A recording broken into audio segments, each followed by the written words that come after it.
"Help me, brother," I whispered, as I stumbled to my brother's place in the dead of a freezing winter night. My clothes were tattered, and I cradled a baby in my arms. My brother's face went pale at the sight of me, frail, disheveled, clad only in a ragged shirt and barefoot. "What on earth happened?" he exclaimed, quickly ushering me inside and warming up the room. The baby, wrapped snugly in my jacket, slept soundly, but it couldn't stop shivering. "Who did this to you, my precious little sister?" my brother muttered through clenched teeth. "Lily, it's going to be okay now." Upon hearing his gentle voice, a wave of relief washed over me, and it felt as if all my strength had drained away. "My name is Lily. I'm a 27-year-old homemaker with a young son. I used to be a nurse, but I left my job when Terry, the son of the hospital director where I worked, proposed to me. I was drawn to Terry's kindness and his efficient work style. I have a brother, Derek, who is 5 years older than me. Our family consists of Derek and our grandparents since our parents died in a car accident when I was 4 and Derek was in 3rd grade. A truck driver, who had fallen asleep at the wheel, collided head-on with their car. My mother, a nurse, had been working late, and the accident happened when my father went to pick her up. Derek often recalls our father's last words before leaving that night. "Derek, I'm counting on you to take care of Lily." What might have been a casual request turned into a lifelong commitment for my brother. He has never let me down, always protecting me like a superhero. After the accident, it seemed we would be sent to separate foster homes, but our paternal grandparents, with whom we had little contact before, stepped in to take us. Our grandfather, with his white hair and long bushy beard, looked just like Santa Claus. When he first saw Derek, he muttered, "You're the spitting image of your father," and I believe I saw tears in his eyes. Our grandmother, a kind woman, hugged me tightly and sobbed, "Poor child." Later, I learned that our father had a falling out with our grandfather and left home, seeking freedom instead of continuing the family business. This led to a long estrangement, but our grandparents took us in despite the past. We moved to their home nestled in the rural mountains. Our grandfather, a renowned potter whose works fetched thousands of dollars, and our grandmother, whose kindness knew no bounds, raised us without financial difficulties. Under their care, Derek and I grew up happily. Derek went off to a prestigious university in the city, while I attended nursing school. We both pursued our dreams until our grandmother's health began to decline. Derek, who had been working in the city, returned home to help care for her. I wanted to return home too, but since I was still a student, Derek advised against it.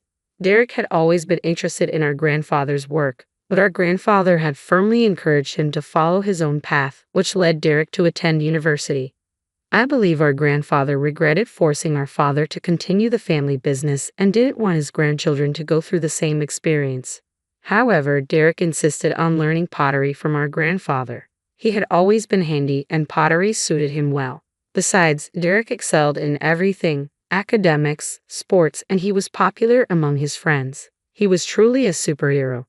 While taking care of our sick grandmother, Derek also learned the trade from our grandfather. After I graduated from nursing school, I started working as a nurse. It was then that Terry proposed to me and we got married. Our wedding was grand, and the joyous smiles of Derek and our grandfather are what I remember most. Derek brought pictures of our parents to the wedding. "We all just want you to be happy, Lily, including our late mom and dad," he said, shedding tears openly. Our grandmother, too ill to attend, cried tears of joy when she saw the video of the ceremony. I was truly blessed with a great family. I quit my job as a nurse, moved into Terry's family home, and began to support him as a full-time homemaker. We had a child, and my husband was kind. We were living a happy life. Until then, my life had seemed to be smooth sailing. I couldn't even imagine the hellish days that were to come. Not long after, my grandmother passed away. Terry attended the funeral with me and comforted me. My grandfather's disappointment was severe. I couldn't find the words to speak to him. While I was busy supporting our grandfather, my brother Derek delved deeper into his pottery. Half a year had passed when I found myself fleeing to Derek's place in the middle of a freezing winter night, wearing nothing but ragged clothes, holding a baby in my arms. As Derek beheld my drastically changed appearance, he was rendered speechless. I stood there, so thin and weak, clad only in a tattered shirt, barefoot. "What on earth happened?" he finally managed to say, ushering me inside and warming up the room. The baby, wrapped in my coat, slept soundly, but I couldn't shake off the shivers that racked my body. Who did this to my dear sister? Derek muttered through clenched teeth. A wave of relief washed over me upon hearing his voice, as if all strength had drained from my body. I didn't want to burden Derek or our grandfather, but I had no choice. I had to tell them. I began to recount the events at my in-laws' house. Terry and I have been living together, but due to my in-laws' insistence that I rest during and after pregnancy, we moved in with them. My in-laws, both remarried, welcomed us warmly. My father-in-law's kindness was particularly touching, as I had no father of my own. However, my mother-in-law seemed to harbor resentment. "You're flirting with my husband, aren't you, you disgusting woman?" she accused, launching into a campaign of verbal and physical abuse. She disparaged my upbringing, asserting that I could never blend in with their family's affluent background. As if that weren't enough, I found myself facing additional challenges due to a shortage of staff at the hospital. As a former nurse, I often found myself called in to assist at the hospital alongside my husband, Terry. However, during this time, I noticed something deeply unsettling. Terry, being the son of the hospital director, took it upon himself to reprimand the nurses in an unreasonable manner.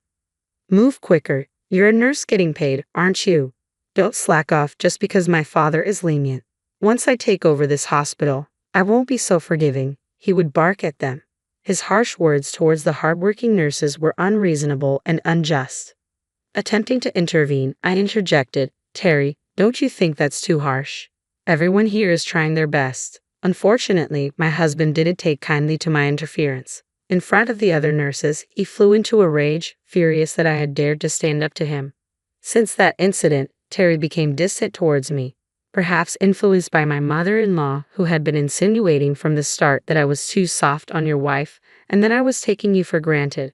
Meanwhile, my father-in-law, though unable to openly oppose his wife, did what he could to protect me.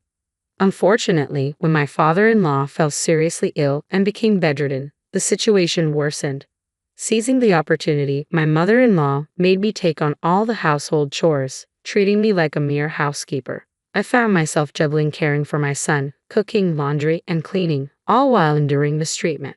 Even in front of my ailing father-in-law, my mother-in-law's cruelty knew no bounds. "Please don't speak to Lily that way," he would weakly protest, only to be met with her venomous retorts. Her abuse escalated, and I found myself being deprived of basic dignity. "Housekeepers don't eat with the family. Eat the leftovers later," she commanded, forcing me to subsist on scraps.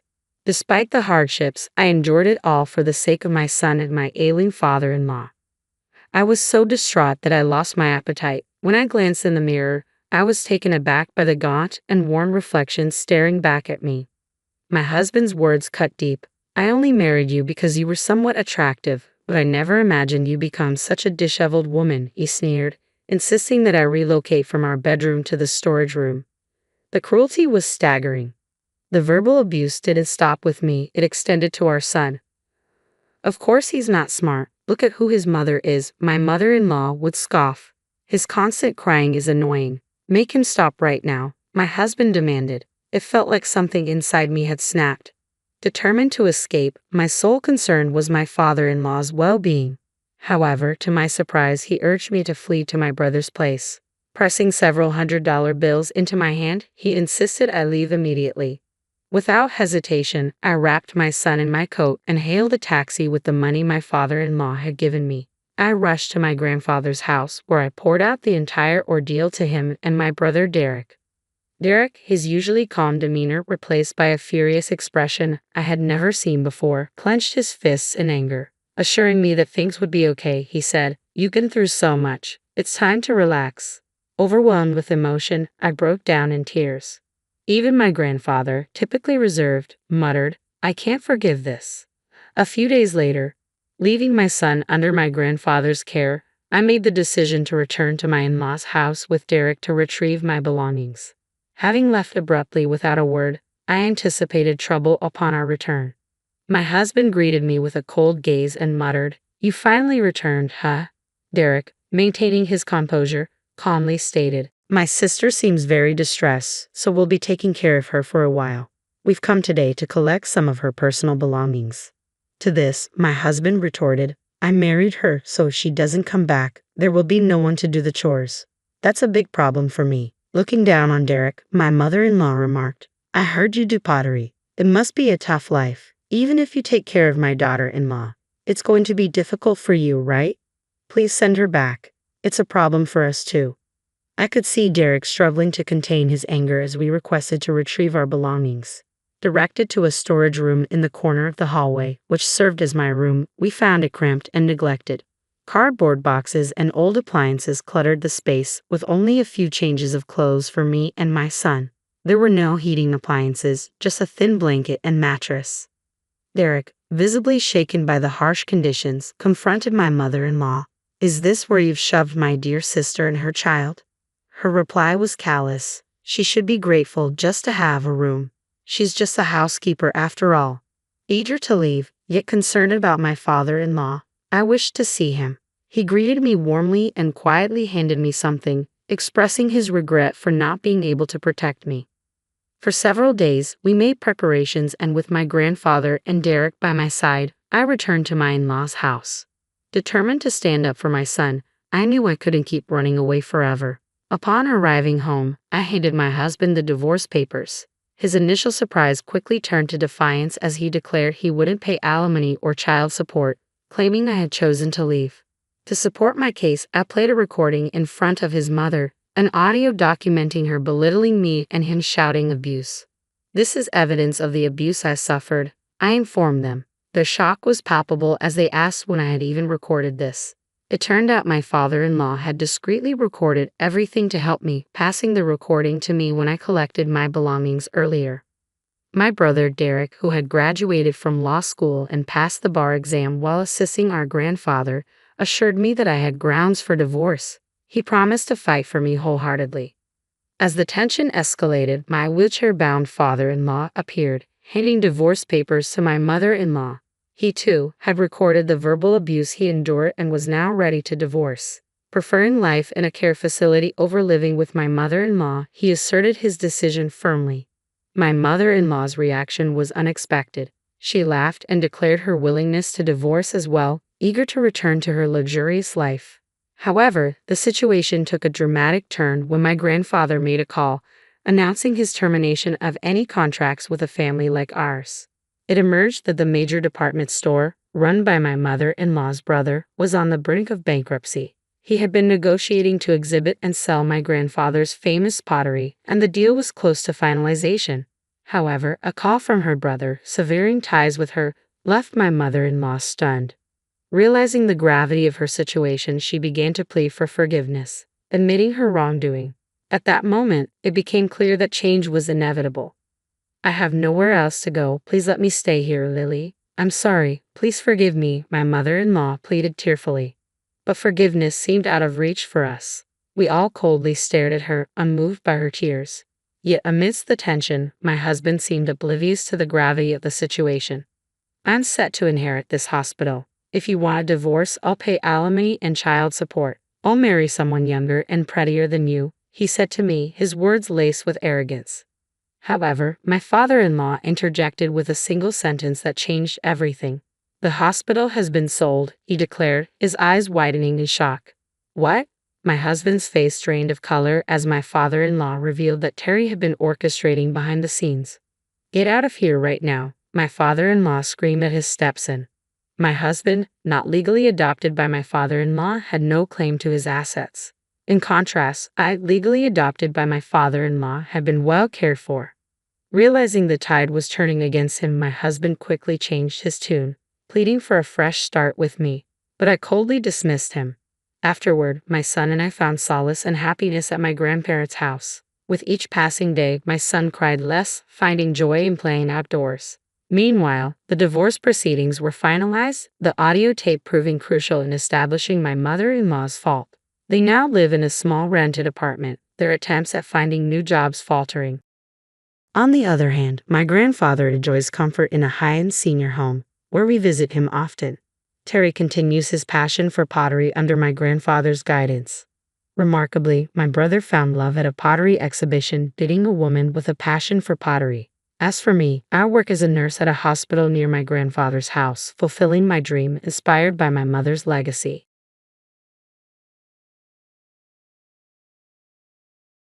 Where are you? What's happening? My husband's voice sounded worried on the answering machine. My mom's in trouble. He said his mother had collapsed and was taken to the hospital in an ambulance. While getting things ready for her hospital stay, I found a shocking picture of my husband and his sister. Seeing it made me freeze, and I ran to my parents' house to escape. I've been with my husband for 3 years, but now I felt deceived. He didn't truly care about me, he just wanted a wife. I couldn't forgive him, so I decided to divorce him. My name's Sarah. I'm 32 and work at a beauty salon. 4 years ago, I felt rushed. All my friends were getting married, and I wanted to too. Hearing about their husbands and kids made me feel left out, even though they didn't mean it. I'd cry on the way home sometimes, feeling jealous. I had a boyfriend before, but I wondered if I'd ever find someone to marry. So, with 2 years left in my 20s, I threw myself into finding a husband. I tried dating apps and went to marriage events, but it was tough finding the right person. The ones I liked weren't interested in getting married, and things never progressed. I wasn't asking for much, just someone to share my life with. I only had friendships and short-lived relationships. Seeing my friends getting married one by one, I decided to join a marriage agency, even though it was pricey. I hope I find someone serious about marriage there. That's when I met Ken, my husband. He was 5 years older than me and worked for a big company. He was really good-looking, and I wondered why he wasn't married yet. When I saw his profile, I just knew he was the one for me. When we first met, Ken said he wanted to get married soon, and I felt the same way. He was just as nice and polite as he seemed online, and I felt really happy around him. I told him I didn't have much education or job experience, but I liked taking care of the house. He said he was too busy with work to do chores, so he wanted to marry someone like me. I felt flattered and excited. I lived alone with my mom because she's sick, and I can't leave her by herself. Ken said if we got married, he'd like my mom to live with us. He explained it nicely, and even though I was surprised, I felt like he was being honest with me. I've dealt with older women in my job, so I felt comfortable with the idea of living with my future mother-in-law. But what mattered most to me was getting to know Ken better. He seemed to really like me, and we went on a few dates together. The more I got to know him, the more I realized Ken was a true gentleman and a kind person. I even got the chance to meet his mom over dinner. She was small and very pretty. She told me I was too good for Ken and reassured me about living with her, saying she didn't need nursing care despite her chronic illness. She suggested we go out for parfait next time instead of dining at a fancy restaurant. With her relaxed, high-pitched voice and our shared love for sweets, I felt at ease about living together. Ken was eager to get married soon, and we began dating with the intention of tying the knot. Ken was always busy with work, but he made time for me. We went on trips and spent a lot of quality time together. Even seeing him first thing in the morning, my feelings for him didn't change. He was just as refreshing as when I first met him, and I found myself liking him more and more. His mom and I became close friends, bonding over our love for sweets. Despite her needing a lot of medication, Ken's mom was energetic and youthful. She didn't mind waiting in line at popular restaurants and looked forward to trying delicious food. Sometimes I forgot about the age difference between her and Ken because we got along so well. She shared some stories about her past struggles, including her own mother-in-law's divorces. After dating for about 6 months, Ken and I got married. I was thrilled to have gotten married just before turning 30, and I felt proud of the effort I had put into finding a partner. We quickly registered our marriage and started getting ready to move in together. Then one day, Ken told me he needed to talk to me about something important. I started to feel uneasy when Ken said he needed to talk to me about something I hadn't heard before. He revealed that he had a sister named Hannah, who wasn't his biological sister. Hannah was actually the daughter of Ken's stepfather from a previous marriage. Ken's parents had divorced 5 years ago, and his father had passed away. Because Hannah didn't have any other family, Ken felt responsible for her and kept in touch. Ken wanted to invite Hannah to our wedding, but his mom strongly opposed it because she didn't like me. Despite this, Ken wanted me to meet Hannah at least once because she meant a lot to him. I was curious and a bit worried about why Ken's mom disliked Hannah, especially since she had been so kind to me. However, seeing how much Ken cared about his family, I agreed to meet her. When I met Hannah, she was very beautiful and outgoing. She told me she worked at a bar, and I couldn't understand why Ken's mom didn't like her. She was friendly and made our meeting enjoyable. During our conversation, I nervously asked Hannah about living with Ken when they were younger. They shared funny stories, and it was clear they had a close bond. They seemed like the perfect siblings. As we said goodbye, Hannah apologized for not being able to attend our wedding and wished me well as a wife. On the way home, Ken asked me not to tell his mom about meeting Hannah, as it would only cause more problems. I didn't know the exact reason behind the conflict between my mother-in-law and Hannah, but I felt it wasn't my place to get involved. So I kept my meeting with Hannah to myself and focused on our life together as a family of 3. Ken was still busy with work, often coming home late. On his days off, he'd sometimes take my mother-in-law and me out for meals. We also did household chores together and occasionally enjoyed sweets or watched movies. Overall, things seemed happy, but I did worry about my mother-in-law's health since she sometimes slept all day when she wasn't feeling well. While I was at work, I made sure to keep in touch with her regularly. However, one thing that bothered me was Ken's constant phone use. He was always glued to his phone, even bringing it into the bathroom. At first, I thought he might be addicted to games, but it became concerning when it seemed excessive. Once I tried calling him several times, but his phone was busy the whole time. When he returned home, I mentioned it, but he just said he had received a call from work. Although we had just gotten married, I couldn't shake off the feeling of curiosity and concern about his behavior. I didn't think he was cheating on me, but I couldn't help but wonder. Surprisingly, my mother-in-law didn't seem bothered by his phone habits, considering it normal. One day, I couldn't shake off a bad feeling, so I glanced at Ken's phone screen and noticed he was frequently texting someone. It seemed like they talked often. Another night, Ken came home late, and I couldn't help but wonder who he was texting at such a late hour. Trying to play it off casually, I asked him, "Who do you always talk to in the middle of the night?" After my mother-in-law went to bed, I asked him about it, but he just laughed it off, saying it was his sister. He joked if I suspected him of cheating, and I laughed along, feeling silly for worrying too much. After that, I stopped worrying about his phone habits, even though he was still busy with work and didn't have much time for me. However, I started feeling uneasy about how much time he spent with Hannah. 2 years passed, and life with the 3 of us went smoothly. My mother-in-law and I had a routine of visiting the sweet store together. We shared a close bond, and I never felt awkward about living with her. Ken's work kept him busy, and he continued to be glued to his phone, but I had gotten used to it. Despite some minor complaints, we were a happy family. Ken always made time for family events, like our wedding anniversary and my birthday. Then, one day, my mother-in-law fell sick and spent the day in bed. I checked on her frequently, and in the evening she complained of pain. I quickly called an ambulance, and she was taken to the hospital. Though I was worried, I was relieved to find out her condition wasn't critical. I informed Ken about her hospitalization, and he left work early to join us at the hospital. I decided to go home to pack some things, planning to stay with my mother-in-law at the hospital for a few days. Upon returning home, I went to my mother-in-law's room to gather her insurance card and personal seal. She had mentioned they were in the top drawer, but I couldn't find them there. So I checked the bottom drawer, where I stumbled upon a small box. Thinking it might contain what I was looking for, I opened it, only to find a shockingly large number of photographs inside. As I looked through them, my heart sank. The pictures weren't of Ken and Hannah as siblings, they were of them as lovers. They were holding hands, kissing each other, and the sight made me feel sick to my stomach.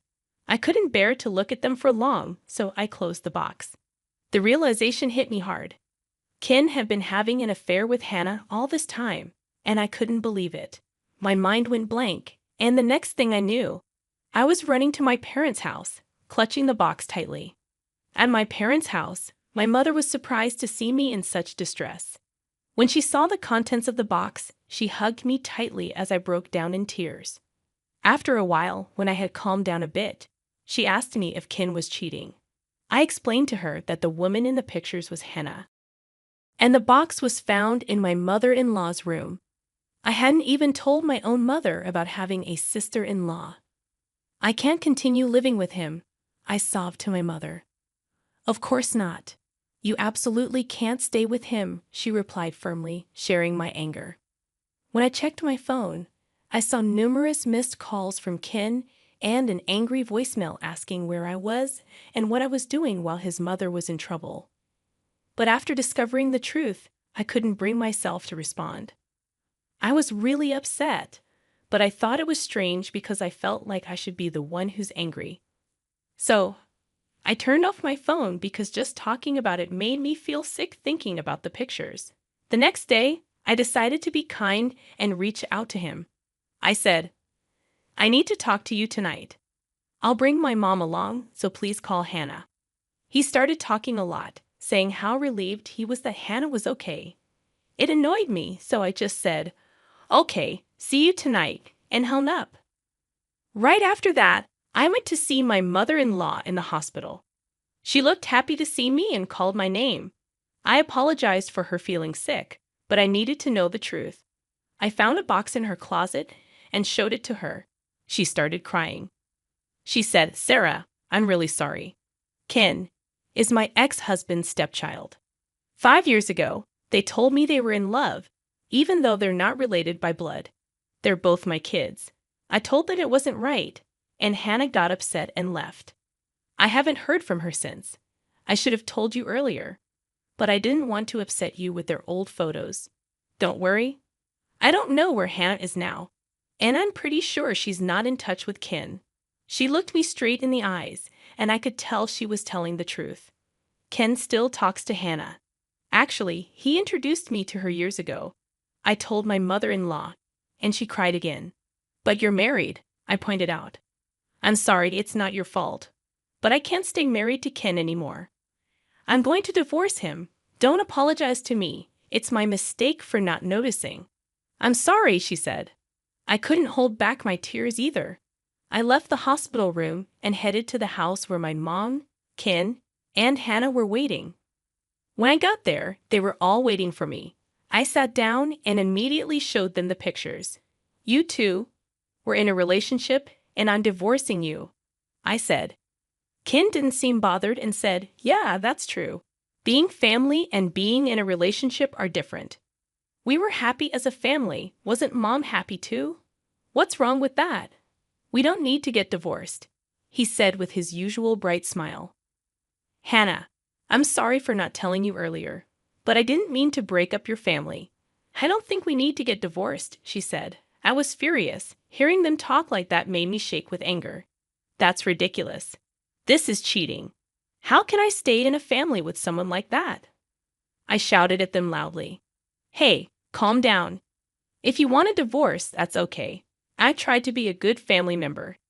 Since you're the one asking for it, we'll make it a friendly divorce." Ken said something I didn't quite get. "What? How can you call this friendly? This is a huge betrayal. I'm going to ask for alimony from both of you," I exclaimed. "Okay, sure. I'll pay whatever you ask for. Just don't tell my mom. And let's say the reason for the divorce is just differences in personality." "I already told your mom everything." She was upset. "I told her about the divorce," Ken said. "What? Why would you do that?" He lost his cool and yelled loudly in response to my words. "Hannah, why did you tell her too?" she cried. "I'll have my lawyer contact you about the alimony. Goodbye," I said as I left the house with my mother. She told me, "You handled that well," and hugged me tightly. I cried loudly, letting out all my emotions into her embrace. Now I realized that Ken never really cared about me. He just wanted a wife to make his mom happy. I thought I wanted to marry him too, and maybe we were happy as a family, but I can't forgive myself for not seeing the betrayal sooner. I'm just glad I figured it out now and could get a divorce. Later, my lawyer finalized the divorce successfully. I asked for alimony from both Ken and Hannah, but Hannah didn't have money, and she was upset with Ken for only paying his share. Their relationship soured, and they decided to split up. I couldn't afford to pay the alimony, so I started working double shifts at the bar where I used to work. After my mother-in-law left the hospital, she was upset with Ken and warned him that if he ever sees Hannah again, she'll cut ties with him. Despite everything, my mother-in-law and I still keep in touch, and we sometimes go out for treats. I'm relieved that she's out of the hospital and seems to be doing well. Right now, I'm staying with my parents. I'm busy getting ready for the beauty salon where I used to work to reopen. Once things settle down a bit more, I'll move out and live on my own again. I'm not jealous anymore when I hear about my friends who are married. Until I meet someone special again, I'll just keep working hard.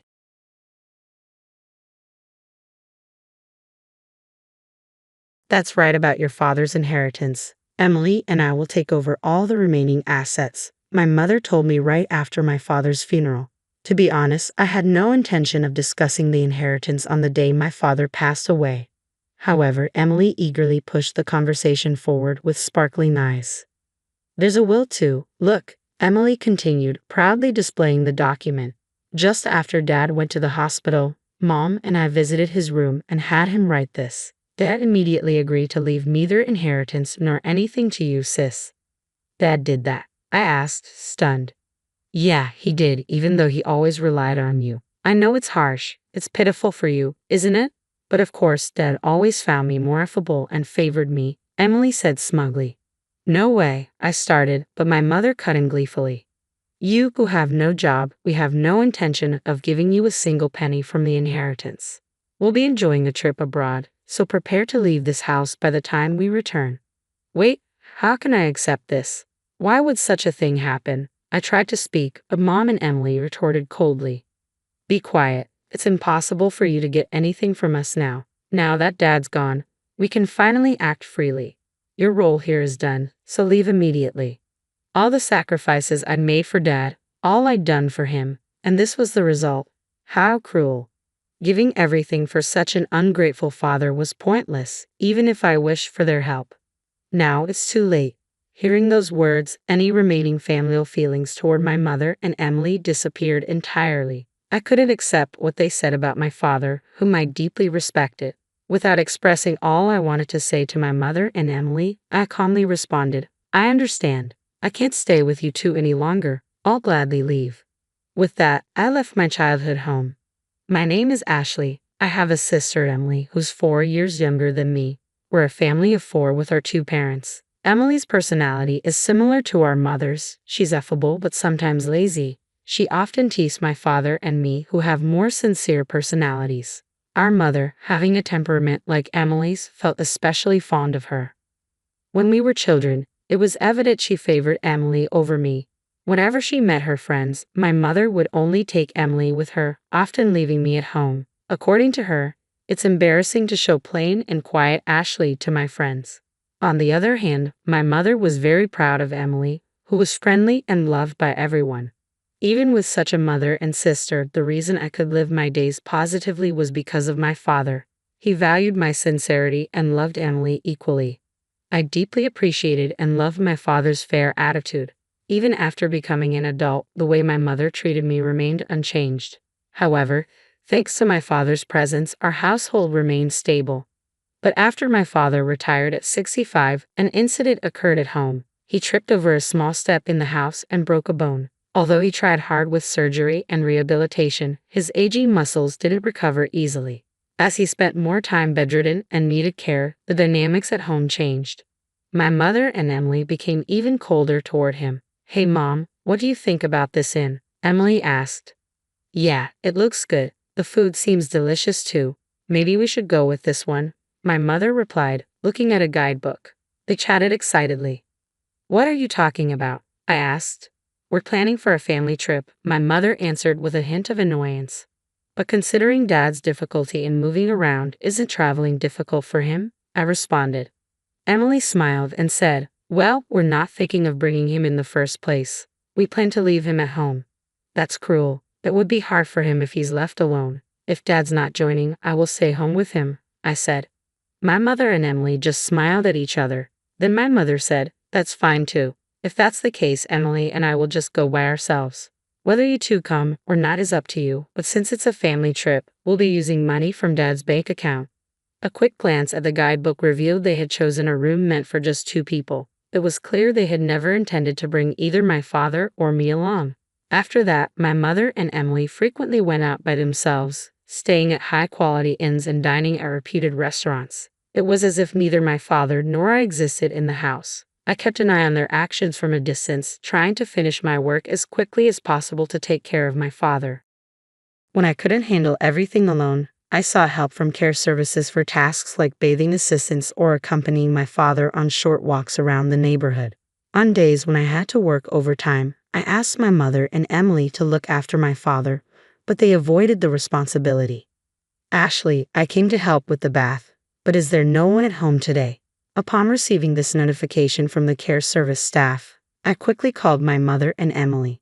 Despite having informed them of the staff's visit in advance, they had left my father alone and gone out. When they finally returned home, I confronted them, but there was no apology. "The staff are professionals, right? It's okay even if we aren't there. Dad is an adult. He'll be fine being left alone.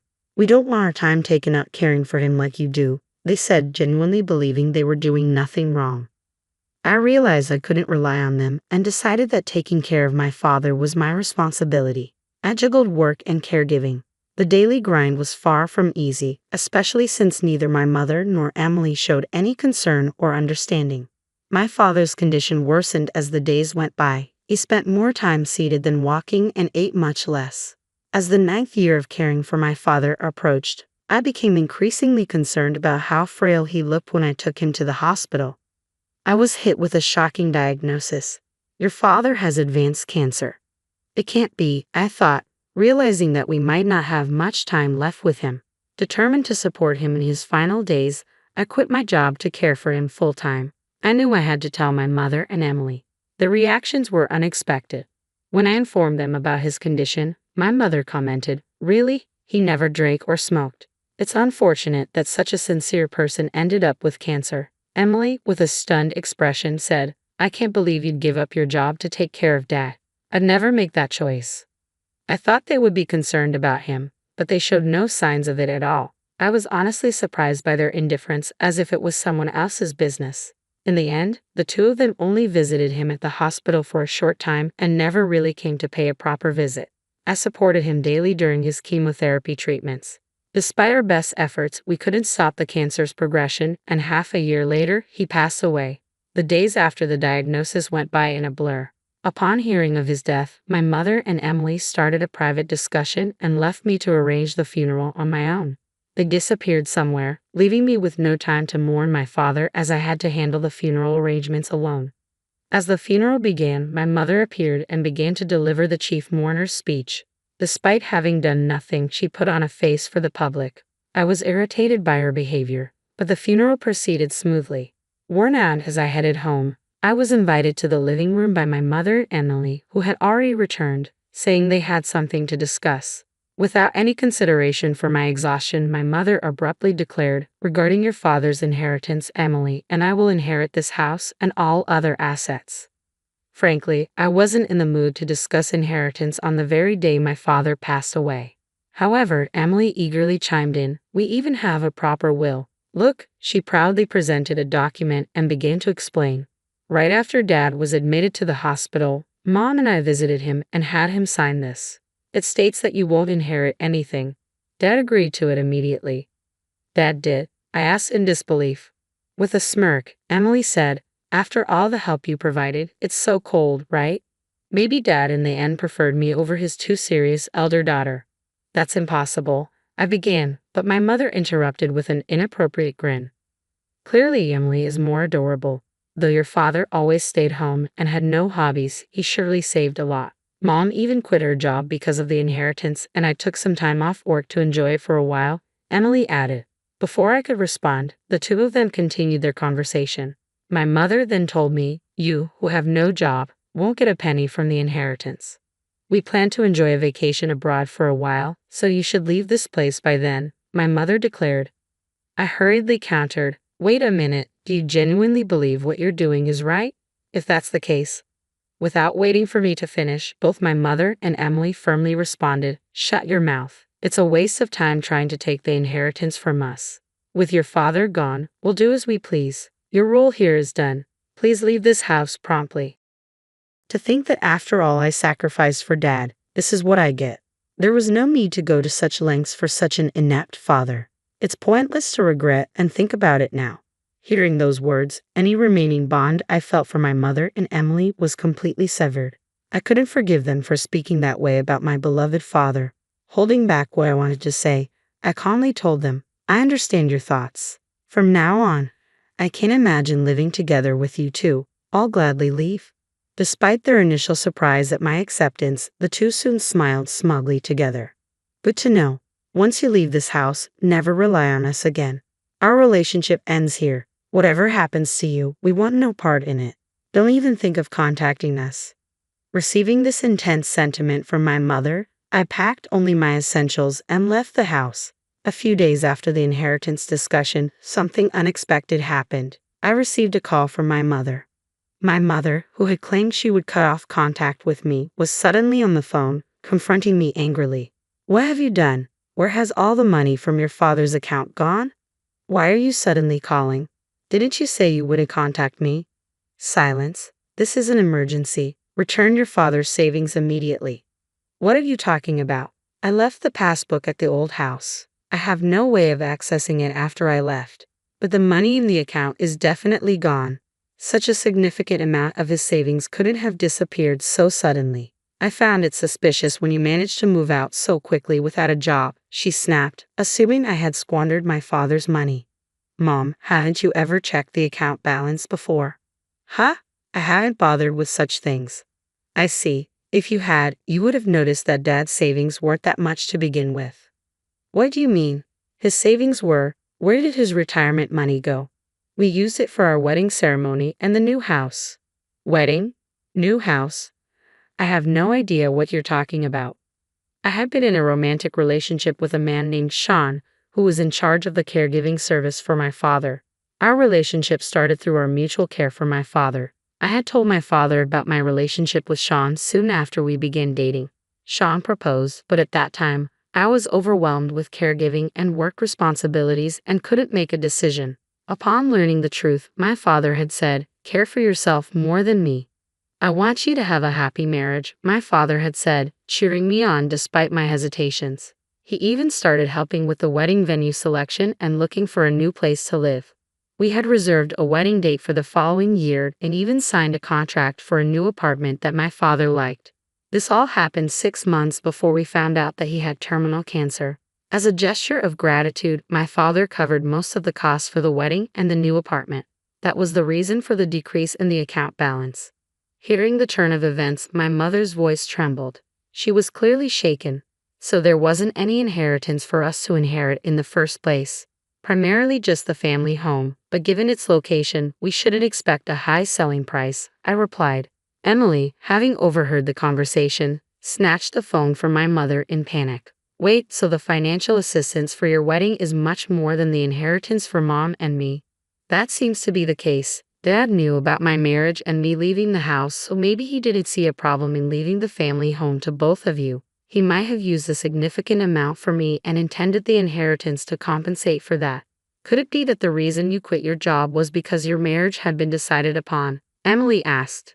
"That's right. Sean is also involved in investment activities and is financially stable. He wanted me to become a full-time housewife. Also, I thought if I resigned early, I could focus on taking care of our father." "I can't believe it. Why did you keep the news about your marriage and the savings a secret from us?" Taking a deep breath, I answered, "I thought about telling you several times, but every time, neither of you showed any interest and avoided the topic. Why didn't you stop me from taking a break from work or Mom from quitting her part-time job?" "How are we supposed to live now? I wanted to talk to you after the funeral. Wasn't it you and Mom who shut me down, saying you can't expect anything from us?" but I thought family members should help each other out. Family. When I was swamped with work and caregiving, you were out having fun, neglecting dad. How can I think of someone who said such mean things as family? Don't just say whatever is convenient for you. Shocked and lost for words, Emily was taken aback. Afterward, my mother pleaded with me, Ashley, the truth is, I've already paid for the trip. I also made various purchases expecting the inheritance, so now I have no savings left. So what about it? I've already quit my part-time job, right? If we don't get any inheritance money, we won't have any money for next month. So until I find a new job, I hope you can lend us some. When you kicked me out of the family home, didn't you say you'd never come to me again? That our relationship was over? That you wouldn't interfere with whatever happens to me in the future? About that, neither of you ever helped when Dad and I were going through tough times. Now, when you're in trouble, you want to rely on me. That's incredibly brazen. But if you don't help us now, what will we do? Without waiting for my mother to finish, I ended the call and blocked their numbers. I was utterly disgusted by my mother and sister, who only claim to be family when they're in trouble. I decided to distance myself from these two. Later on, I heard from various people that although my mother and Emily had canceled their trip, since it was a last-minute cancellation, they couldn't get a refund. They'd been barely scraping by, asking friends and relatives for money. They had to sell their house, but as I expected, they didn't get as much as they hoped with the initial expenses for a new place. With hardly any money left after selling their house and covering moving costs, Emily returned to work. However, because she had asked her colleagues for money, her relationships at work became strained. She had planned to leave her job soon after finding a good partner. But because of the situation, that partner, as well as other men, distanced themselves. Her friends, too, kept their distance. My mother tried to find another part-time job, but her previous workplace had already hired someone else. Due to her age, her job opportunities were limited. She's been working diligently, facing complaints from younger colleagues. Currently, they manage their living expenses with my mother's meager part-time salary and Emily's earnings, slowly repaying their debts. Both of them seem worn out. As for me, I was able to have a small wedding at the venue my father chose. The only regret is that my father couldn't be there for my wedding, but I believe he's watching over our happy moments from somewhere. My married life with Sean has been smoother than expected. We're enjoying peaceful and fulfilling days together. I'm eternally grateful to my father for supporting my relationship with Sean and giving me this opportunity to build a peaceful life with my husband, always remembering my gratitude to my father.